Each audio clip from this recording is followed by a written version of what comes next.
Hello and welcome once again to the first part of this course. I am Mrigank. In the introduction session, I gave you a brief overview, a hint of what we are going to cover in the first few lectures on analog design. So, it is going to be from the very essential characteristics of the devices that we are going to use in the circuits, using those devices in building fundamental building blocks of signal processing systems, doing the analysis of those circuits, including DC, AC, small signal analysis, frequency response, noise analysis, signal swing and linearity to some extent. And then once we are through these basic steps, once we have gone through the device concepts, their application in circuits and the tools, the basic steps required to analyze those circuits, then we can apply those concepts in building essential components of a mixed signal design, the analog front end. So, if I talk about analog front end, we can look at the whole system, as I said, as a shell where the analog front end acts like the outer covering or the thin shell which separates the bulky digital engine from the external world. So, the external world is providing us all kinds of analog signal which has to be processed, conditioned and provided to the digital domain with the help of this thin shell of analog front end.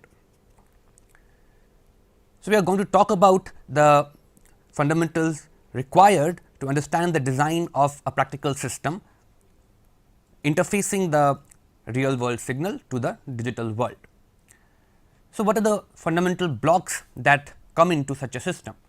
So, if I try to draw a generic analog front end, we may have a sensor which is giving us a real world data. The first stage happens to be amplification of that weak signal being provided by the sensor. The sensor itself may be having good amount of noise, or there can be additional noise coming from environment. We need to make sure that the first amplifier itself does not have noise or distortion getting introduced into the signal. So, the first stage must be low noise amplifier. Although this term of low noise amplifier is kind of preserved for RFIC low noise amplifier or LNA, where we have to deal with high frequency operation, matching consideration. But in general, in analog design also, whenever we are facing the analog signal or sensor to the mixed signal IC, the first stage happens to be the low noise amplifier, where apart from amplifying the signal, the amplifier must make sure that it is not corrupting the signal by added noise. So, this amplifier is going to have so many different components. It is going to have transistors, resistors, capacitors. Transistors and resistors, they can contribute to different noises and they can in fact corrupt the signal. So, we must make sure that the noise contributed by the first amplifier stage is significantly lower as compared to the signal over here. The noise level here, RMS value of the noise should be much weaker as compared to the peak to peak signal that is being received by the sensor. The next block happens to be a variable gain amplifier.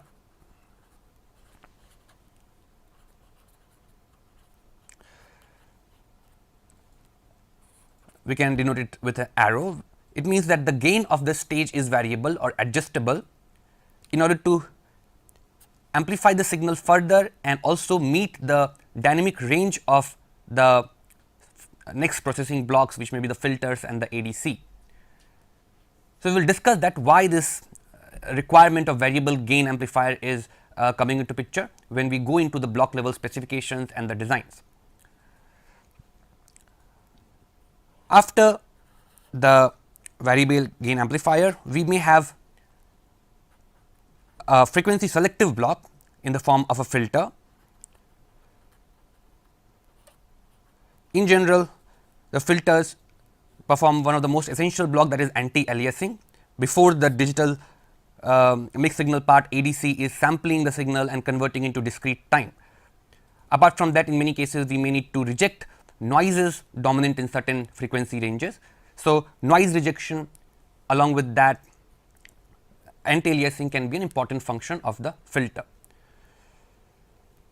After the filter, we have the A to D converter, which is supposed to digitize the conditioned and the processed analog signal being received at its input. The signal over here is already processed, amplified, filtered, noises have been taken care of.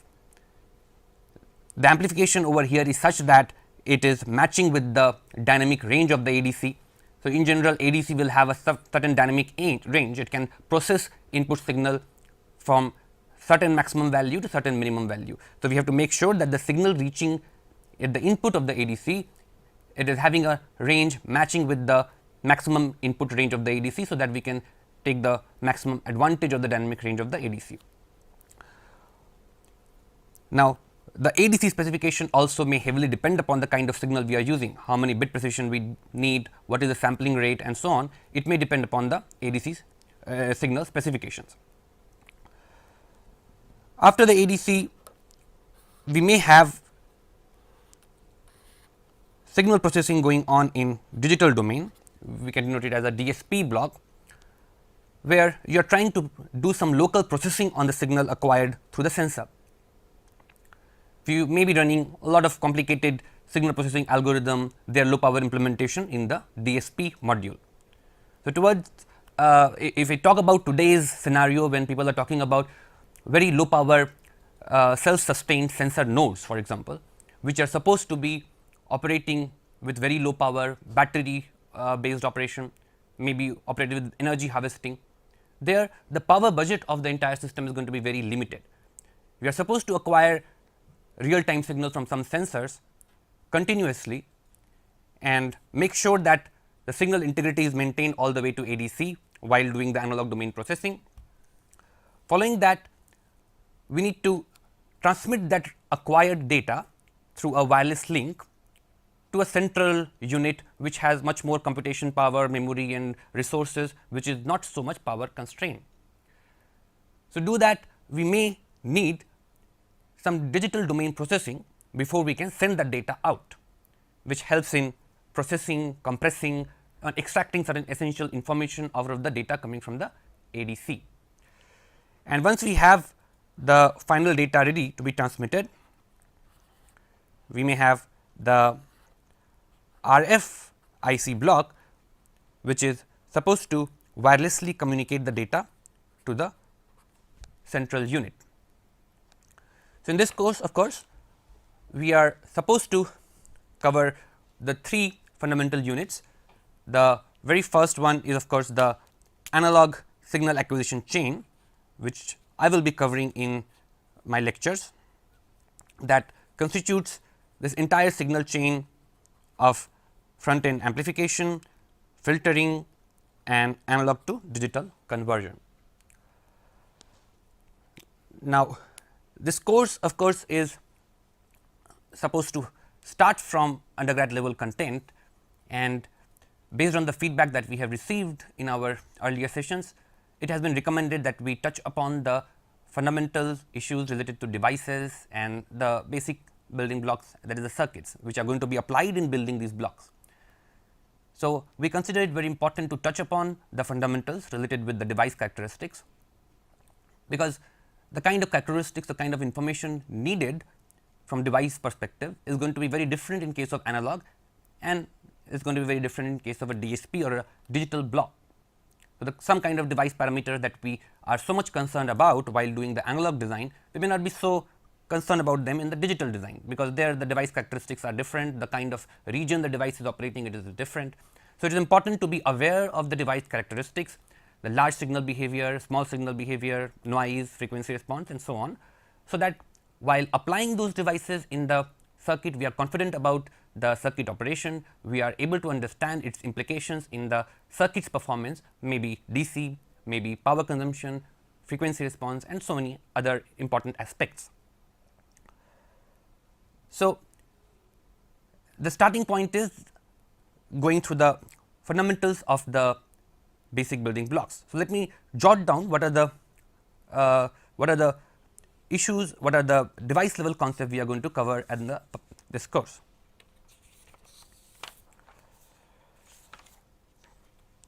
So, if I talk about devices, it essentially means the CMOS technology. As we have introduced in the very beginning, CMOS is the key technology which has enabled extensive miniaturization, combination of analog and digital into mixed signal ICs, where both analog and digital can be sitting together.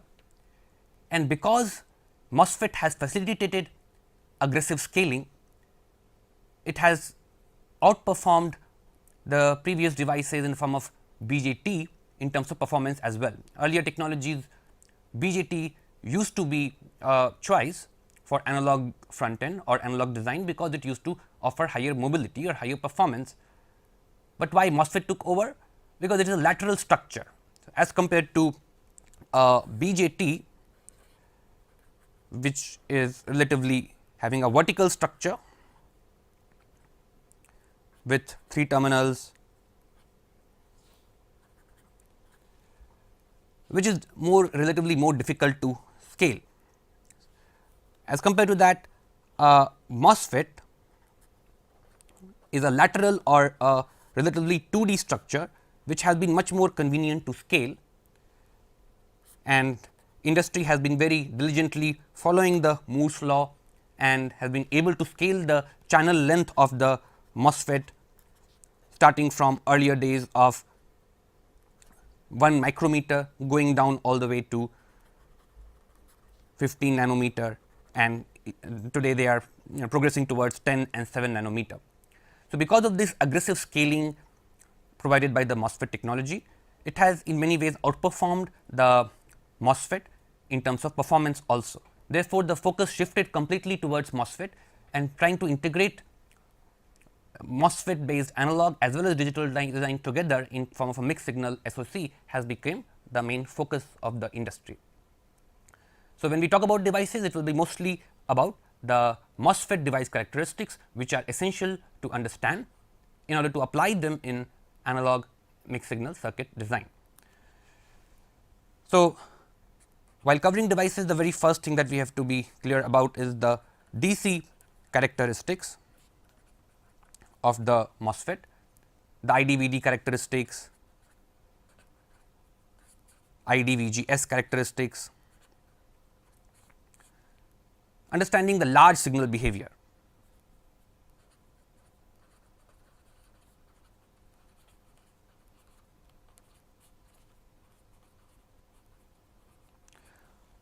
Now, when we are talking about analog, when we are talking about processing those minute analog signals acquired from external world, we are essentially talking about small signal operations.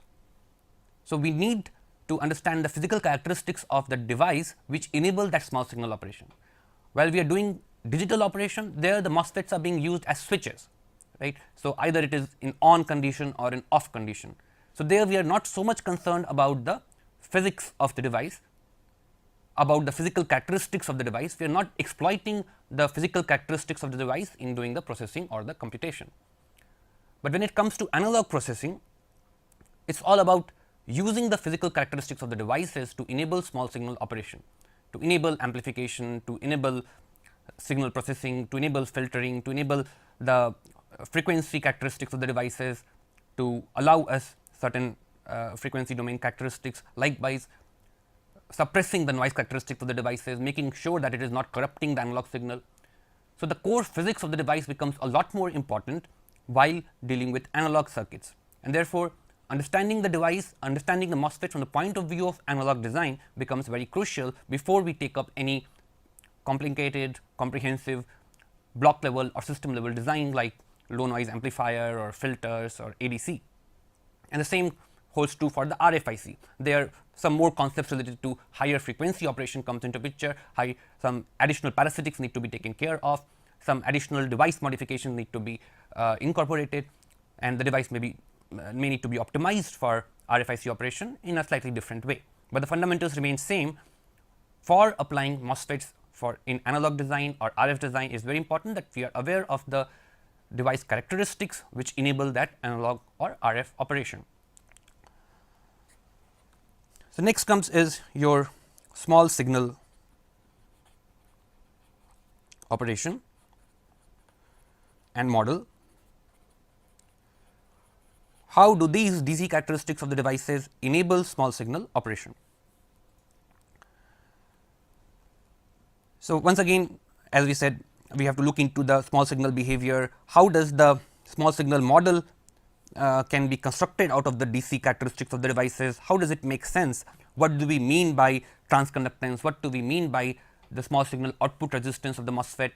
What do we mean by channel length modulation? What do we mean by the noise component in the MOSFET? How do the parasitic capacitances come into picture? How do they depend upon the device dimension? If you are increasing the device dimension, how does the parasitic capacitances change? How do the small signal parameters like GM, RO change?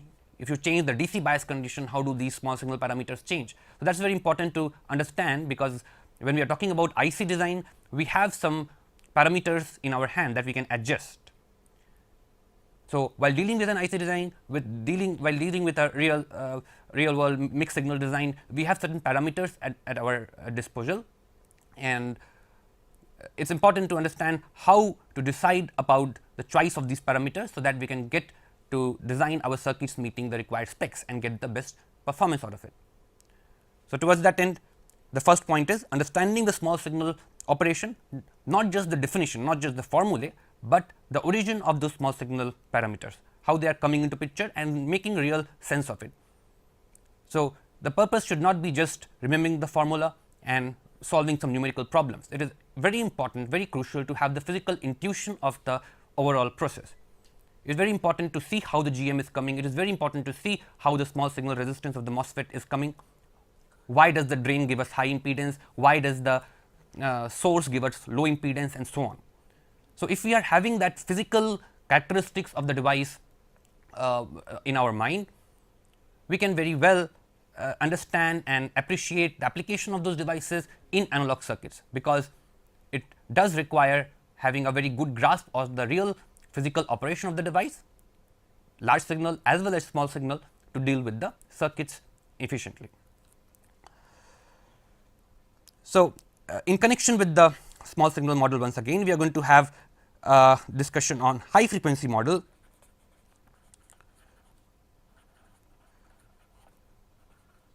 where we are going to talk about the parasitic capacitances, their origin, how do they influence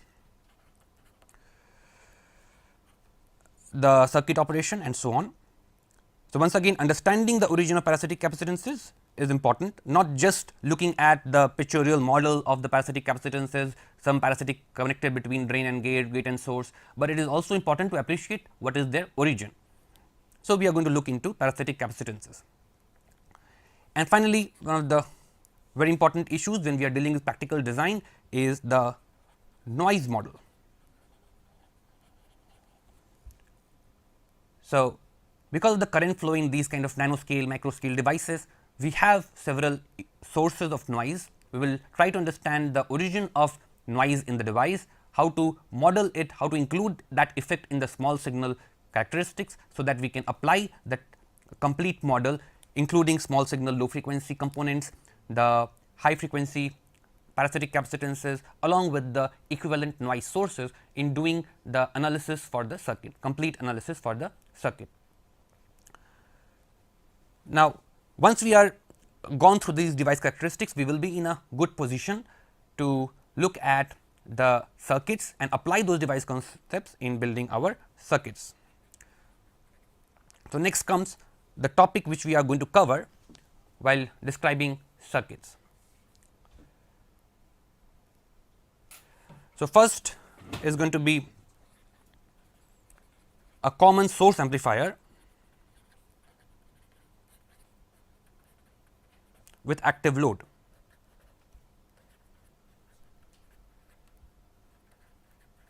This is a very fundamental block, because once we are comfortable with the common source amplifier and the design steps associated with that, the signal analysis DC characteristics, small signal analysis, frequency response and noise analysis associated with the common source amplifier, we will be in a good position to go towards more complicated circuits like differential amplifier, two-stage amplifier, op-amp and so on, which are going to be essentially our building blocks for building larger functional units like the low noise amplifier, filters, ADC and so on.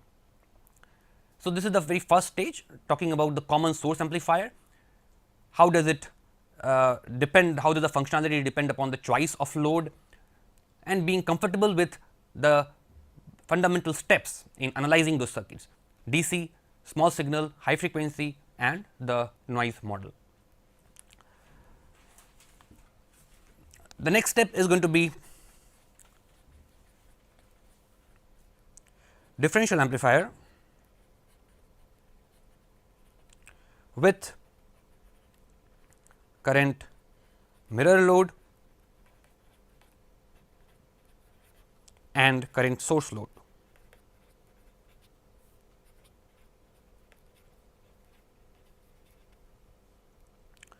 Now, once again, these two topologies of differential amplifiers are very fundamental and may be very crucial in designing different blocks that we are going to use in our low noise amplifier design.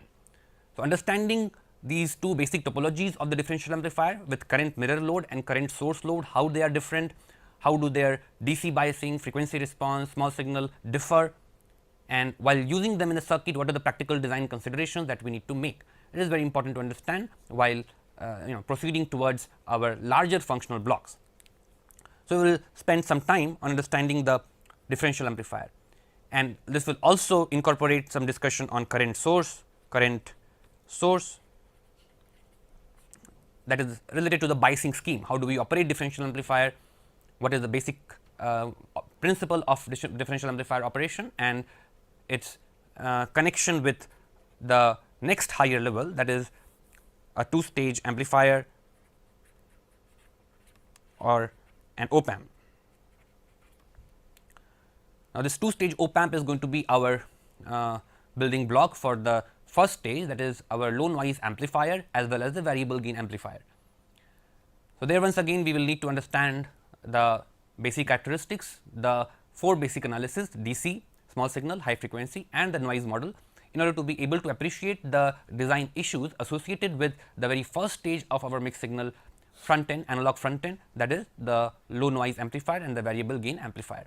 So, we will talk about many practical considerations. We will pick up an example, a particular case where we are building an analog front end for a biomedical signal and try to study the characteristics of the signal, and based on that signal we will be trying to determine what is the specs of the entire analog signal acquisition chain. From those specs we will try to figure out what is going to be the spec for the front end amplifier, and the front end amplifier specs will tell us something about the specification of this two-stage amplifier, which is going to be used in building that no noise amplifier. So, there is a top down approach. Highest level we are having the signal known that we are going to process, acquire and process. That gives us some specification about the system, about the entire signal acquisition chain. It is some way also linked with the digital processing. So, the DSP person may tell me that in order to process this algorithm he required certain resolution in the digital domain. Without that resolution he was not able to get accurate results in whatever signal processing is trying to do. So, there is definitely some feedback from the digital domain. I need to talk to the digital person, I need to talk to the DSP engineer who is telling me, who is giving me the specification of the bit resolution required for extracting more sophisticated, more hidden information from the signal, and I have to address that need, and that in a way has a feedback and tells me something about the specifications. So, first set of specifications come from the signal itself. What is the frequency content of the signal, what is the noise content of the signal, what is the amplitude of the signal, whether the signal is stationary, whether it is having some dynamic offset, whether the baseline is fluctuating. All those considerations define my front end design specs. But equally important is the feedback from the person doing the digital signal processing, because he is going to tell me how much resolution, how much linearity, how much precision and accuracy the analog block should preserve, so that the digital block can do more extensive computation in digital processing and extract the required information. So, there is always a feedback from the digital people also to design this or determine the specs of the entire analog signal acquisition chain. So, this is how we are going to detail the discussion on two-stage op-amp, and in order to do that we are going to require some additional concepts like feedback and stability, which is going to be very important while dealing with the design of a two-stage amplifier operating in feedback mode. So, we will have some discussion on feedback and stability, which is again linked to frequency response in a tight manner. Another topic that may be essential to cover at circuit level before we go towards the blocks is going to be switched capacitor circuits.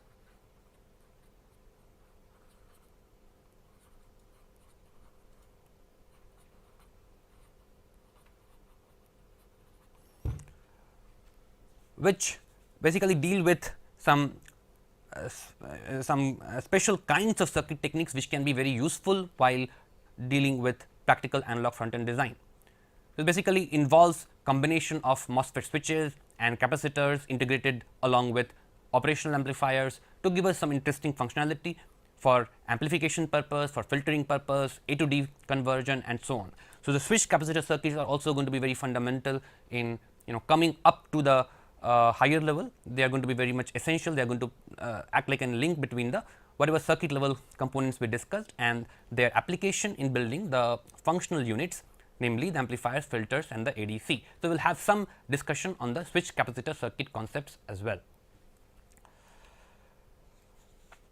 So, once we are done with the basic circuit analysis, then we are ready to go on towards the blocks, the building blocks of our front end system, that is the low noise amplifier, front end amplifier, filter and the ADC. So, amplifier part, as we have already said, we will be using the operational amplifier in conjunction with some switched capacitor units to arrive at the amplifier design. There will be some additional concepts required to address some practical issues. So, that we will be covering as we go on. Filters, once again we are talking about not just some breadboard circuits where we have large resistances and capacitance at our disposal that we can use to get a desired frequency response. While designing filters for integrated circuits, we are faced with certain stringent constraints. You cannot have any arbitrary value of R and C. For example, on breadboard circuits and PCB design, we can have arbitrary large C, millifarad, farad, microfarad, nanofarad. We have a very wide range of C and R through which we can design appropriate filters. But when we are talking about using on-chip components, the value of C and R that we can use to get a desired frequency characteristics is going to be very limited.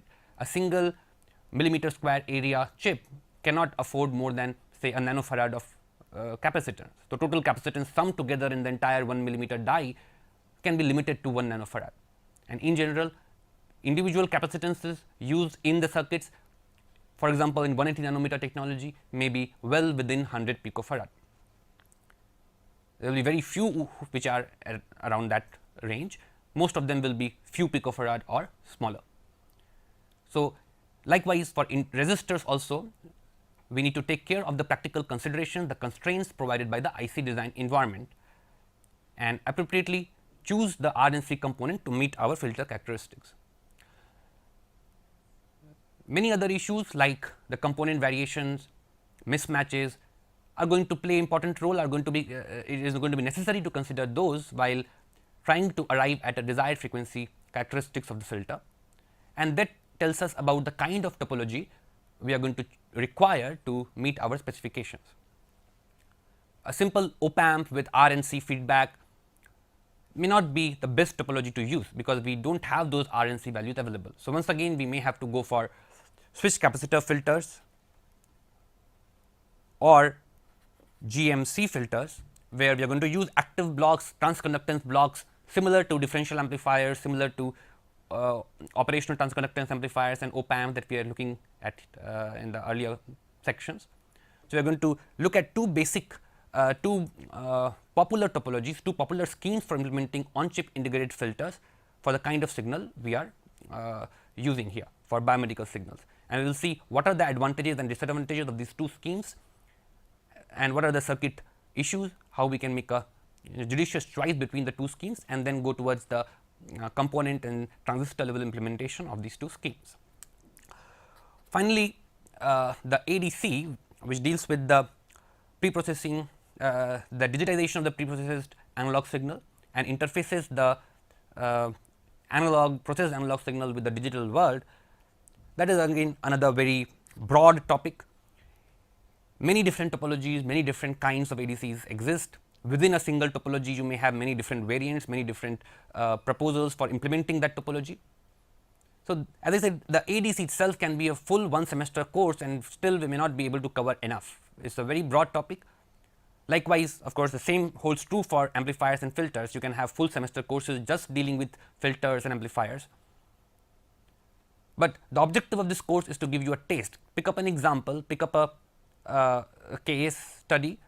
In this case, we are talking about biomedical signal. We have a certain frequency range of interest. We have a certain signal amplitude, signal characteristics in our mind, and we are going to choose an ADC topology which is suitable for that particular signal. So, we will talk about the basic definitions or specifications related to the ADC to begin with, basic definitions and specs of the ADC, and then we will choose a particular topology suitable for a biomedical signal processing device, which may be a SAR ADC, successive approximation ADC, which is inherently also having the DAC involved. So, that is a good point about it, because we can also very briefly have a discussion on the DAC part. So, possibly whatever we discuss in the switch capacitor circuits and to some extent in the earlier sections on differential amplifiers and op-amp, that is again going to be very useful while talking about the SAR ADC. So, all the design concepts that we talk about at the block level are going to depend heavily upon the fundamentals that we build, right, starting from the device characteristics, their application in circuits, analyzing those circuits, and then finally applying those circuits and building these blocks to meet our specs. So, to cover all this in a total of, I would say 6 classes, that is just 9 to 10 hours, is a challenging task definitely, while making sure that people having very weak link, very weak previous link with analog, they are also comfortable with the material covered. So, please feel free to post your comments if at any point you feel that we are taking a jump and we are skipping certain things that you are not aware of, or you would like to stop at a particular point and ask me to emphasize on certain aspects which have not been covered. Feel free to do that. You can post your comments online and I will be happy to respond to those, especially the broader comments which are being posted by a lot of people. So, it may be difficult for me to respond to all comments, because there are so many of us attending this session together, but definitely the broad and the more relatively repeated comments and the demands, I will try to cater to them definitely. So, this is the broad outline of what we are going to do in the analog front end part. And let me once again talk about the different kinds of applications that we can have in mind. So, for this course we have just chosen biomedical signal processing as an application. Likewise, when we are talking about today's industry's interest in IoT, Internet of Things, sensor nodes, where people are imagining all kinds of low power devices which can operate with battery without even replacing the battery for very long hours. They can be devices which can be fitted over bridge and buildings. They can sense the environmental conditions, they can sense the structural stability, vibrations coming in those buildings. Likewise, you can have devices which you are wearing on your body. So, in future we may see wearable devices where some of those chips can be implemented in your wearables, in your clothes, which are acquiring your biophysical signal and transmitting it to your handheld device like a cell phone. Even more exciting, there can be implantable devices which can go inside our body. They can go inside our brain and acquire some very critical health signals and transmit it outside. We can have devices which can acquire important signals from the brain and let us manipulate those signals or take help of those signals to do some interesting thing outside.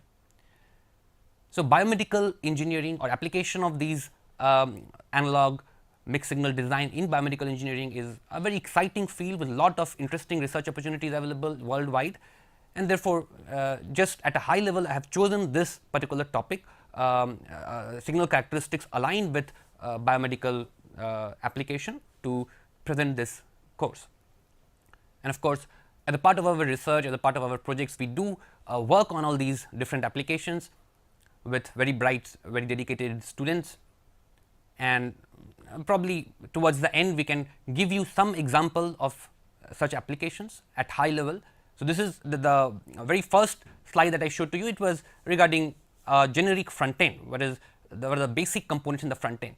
So, we may say that okay, this is the basic front end, and at the max what we have to do is adjust the specifications. So, why do we need to invest so much time in learning analog once the design is made, once the low noise amplifier or the variable gain amplifier, filters and ADC is known? Why do we need to keep redesigning it? Technology node, suppose it is fixed, we are not so eager to go for technologies lower than 15 nanometer. In fact, for biomedical applications, people are working with 180 nanometer technology because there the speed or the scaling may not have so much advantage. So, why we still may be interested, why do we think that this field is still exciting if this is a standard front end available and already designed and well understood. So, we will try to address those issues. I mean, what are the challenges, what are the different aspects that we need to address while dealing with different applications. So, first thing is signal characteristics. In this particular application, we are dealing with biomedical signal. There are many different kinds of biomedical signals which can be acquired with different kinds of sensors. So, there itself the characteristics of the front end, the kind of analog signal processing you can do, the kind of front end amplifier, filter, ADC you are going to have is going to be very different. It may not be as simple analog chain like this. You can have many different functionalities embedded into the analog chain itself. You can have some interaction between the DSP part and the analog part. The digital part may need to give some instruction to the analog part to tune it, to calibrate it, program it or configure it according to the desired input signal. So, there is a tight interaction between the analog part and the digital part. In today's age, it is not very practical to confine ourselves only with analog or only with digital part, because these two things are getting so tightly linked. There is always some help of the digital part in calibrating or assisting the analog part. Likewise, in many cases the analog part may come in to the rescue of the digital part. So, we will take certain examples where that kind of interface between the analog and digital is being used. Digital part is assisting analog in a certain fashion, so that its performance, characteristics, specs can be improved.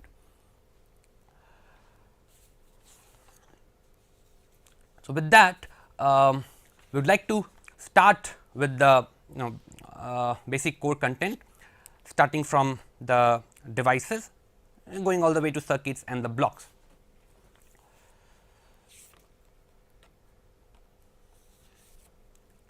So, as we said, the fundamental device which has facilitated proliferation of this technology is the MOSFET, metal oxide semiconductor field effect transistor. And we are all familiar with the basic current equations. Of course, we cannot go too deep into physics, we are just going to start from the current equations and from there go towards the large signal and the small signal characteristics.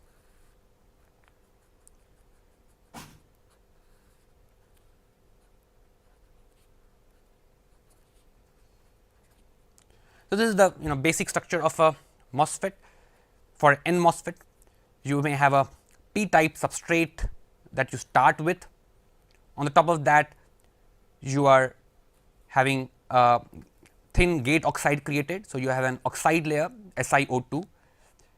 The reason why silicon has been so popular and not germanium is because Si has a native oxide which is very well matched with the silicon. So, the interface between the SiO2 and the silicon happens to be of high quality. That is one of the reasons why silicon has been the winner despite germanium having higher mobility. Because the moment you have poor oxide interface with the silicon, it can degrade the transistor characteristics, it can make it more noisy. So, it is very important to have this interface between the oxide and the silicon high quality.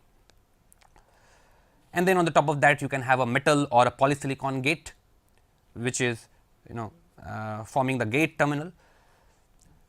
For forming the source and the drain, we have highly doped N plus regions, and once again in order to have contact with the body terminal, we can have a P plus contact over here, highly doped P plus region, which is needed to lower the contact resistance associated with the body contact. So, this P plus acts like the body terminal. So, here I can name it as the B or the body terminal for the MOSFET. For an N well technology, we know what is the condition. We have this entire silicon wafer doped P type. So, this entire silicon wafer to begin with is doped P type, and the NMOS transistors, they are directly fabricated on the top of that silicon wafer. You have the N plus region and the gate forming the NMOS transistor directly on the P type substrate. In order to fabricate PMOS, on the other hand, we need N substrate and P channel, right. So, in order to get an M substrate, we create a well, an N type well within the P type doped substrate, where you have larger N doping. So, we are making this well region N type, and within this N type well we can create our P MOSFET. So, we can have the P plus regions for the source and the drain of the MOSFET. You can have the gate terminal and likewise the source and the drain terminal. And once again, in order to have the contact with the substrate of the N well, that is the body of the PMOS, we may need N plus contact over here. So, this is the body of the PMOS. So, this is the N well technology, where the substrate is P type. You are having all the NMOS transistors sharing the same substrate, because this P substrate to begin with is common to all the NMOS that you are directly fabricating on the P type substrate. Whereas, for NMOS we can have isolated wells. So, these are isolated regions which are which means that essentially different PMOS transistors, they can have different bulk contacts. So, each PMOS transistor can have a separate well, or you can have a larger well combining a lot of PMOS transistors used in a particular circuit. So, we need to be aware of this N well process, which is one of the most popular ones.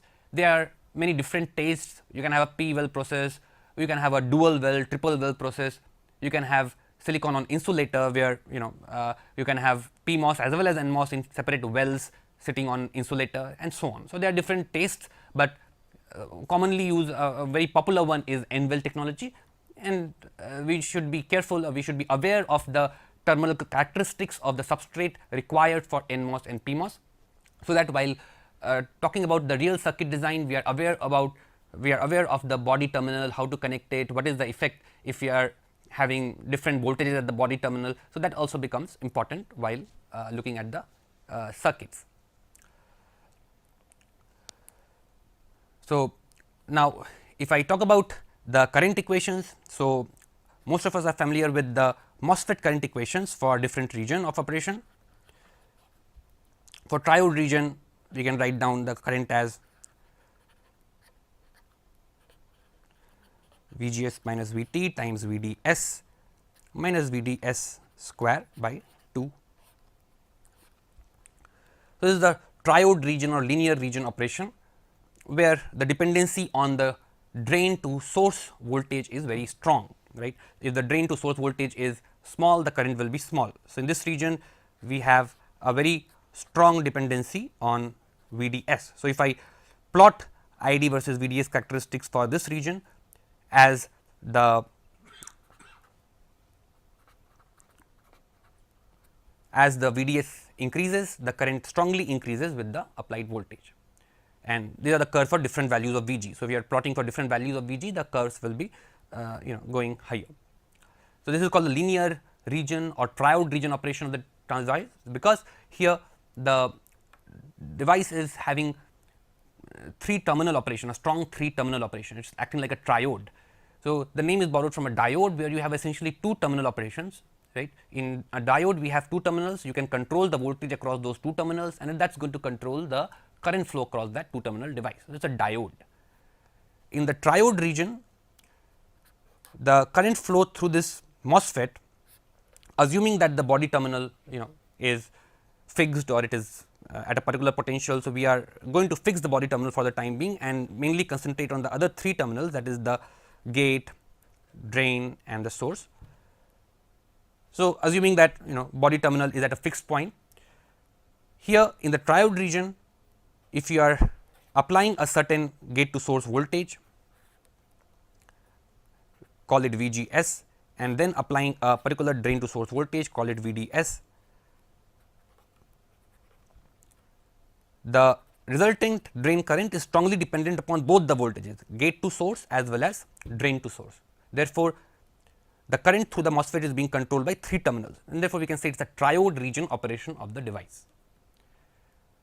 And we will see why this operation is not commonly used for amplification purposes, for building analog circuits. We need saturation region operation. So, we will see how to use saturation region operation, why saturation region operation is necessary, and how to employ that in building our circuits. So, what is the fundamental reason why we are going for saturation region operation? So, for saturation region, we know what is the overall current equation.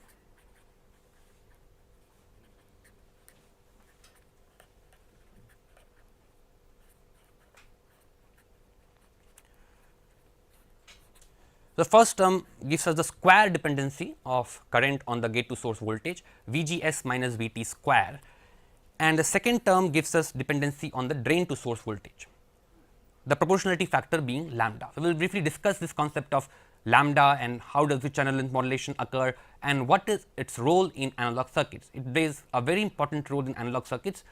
Channel length modulation or lambda, it is crucial to understand what is its implications on the large signal and small signal operation of the MOSFET, and how do we exploit it in building high gain amplifiers. So, this is a very important factor which we may not worry about while designing digital circuits, because in digital circuits most of the time transistors may be in this region, in deep triode region. We are not so much concerned about the channel length modulation, we are not so much concerned about lambda. So, here we do need to understand the effect of lambda, its DC characteristics as well as its effect on the small signal characteristics and the small signal model. We may at some point need the sub threshold, sub VT or sub threshold characteristics of the MOSFET, which is having an exponential relationship or exponential dependency on the gate to source as well as drain to source voltages.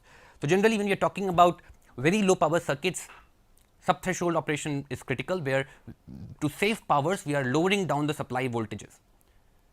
So, the concept of power dissipation comes in a big way, whether we are talking about analog design or digital design, mixed signal design for a power constrained environment, say a sensor node or a biomedical application, where the overall power budget may be very limited.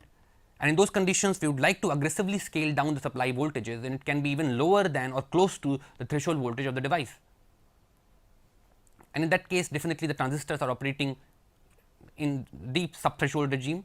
We cannot apply the square law of the MOSFET directly and from there derive the small signal parameters. Rather, we need to use the sub VT equations of the MOSFET, which again can be derived rigorously through device physics, but we are going to definitely avoid those parts. We are going to use the equations and try to see how does the same small signal parameter that we are arriving at using the saturation region operation gets modified when we use the sub threshold region operation having exponential dependency on the terminal characteristics, terminal voltages. So,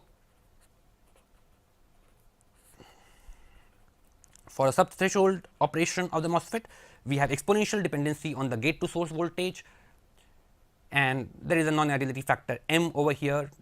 VTH is the threshold voltage,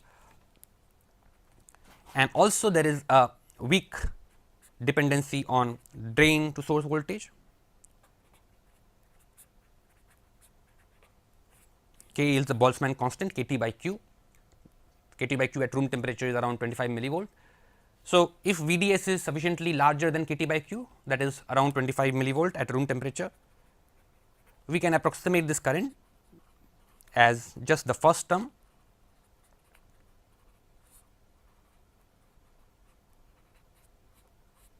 again ignore the second term, because for larger VDS, more positive VDS, the second term almost becomes negligible as compared to 1. So, we can drop it and we can just use the first term over here to find out the small signal parameter. So, this becomes our DC current equation, and from here we can try to find out the small signal parameters of the MOSFET. Once again, in order to find out this, the concept of output impedance, we may again need to take care of the second term. So, that is going to come into picture at some point. So, towards the end, when we are talking about low power front end amplifier design, we may just revisit this concept of subthreshold operation and define our parameters parallelly in terms of subthreshold operation, so that in case some of you in future are working on very low power circuits, subthreshold circuits, you can or teaching these similar topics, we can explain this operation mode as well. Thanks a lot.